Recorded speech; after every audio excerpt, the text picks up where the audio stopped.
No, it was actually quite interesting and complicated. I would say even more complicated than we thought. Yes, we wanted to get it really realistic, so we started to simulate the tissue of the balloon. If you look at the balloon, you see that they have it's like this, right? And you know the shape? Yep. And so we wanted to get this right, so we had to actually learn stitching tissue. Because we tried, this one, like this, or we tried like this. We tried all sorts of different stitches until we got the tissue to actually inflate that way. And so we had to find that. And then to make it a little bit, it has to be a little bit elastic. If it's too hard, right, it doesn't take the shape right correctly. Basically the tissue, if it's too not elastic enough, it will start to fold and, when it inflates. Because if it's not elastic, it can only have really one shape. And if you have it a little bit colder, and then it's gonna start to fold and stuff. So we made it a little bit elastic. We attached the ropes at the bottom, exact number than the real one. And then the ropes will pull the tissue and it's gonna deform it. So it was really complicated.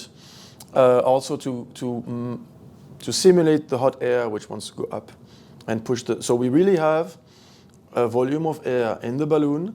When it gets hot, it gets bigger, it gets lighter, and it pushes the tissue up.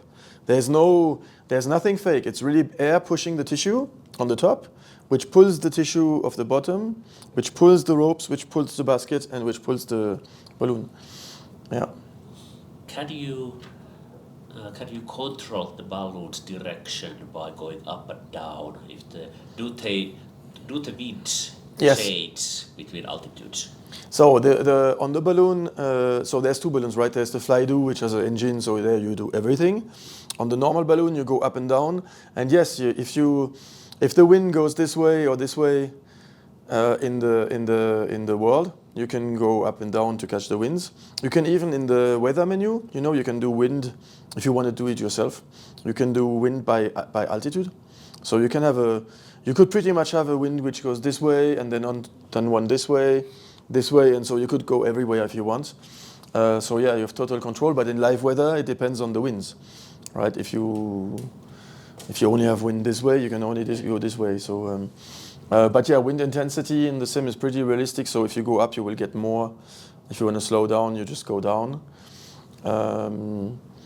Temperature, maximum height, it's all there. Yeah.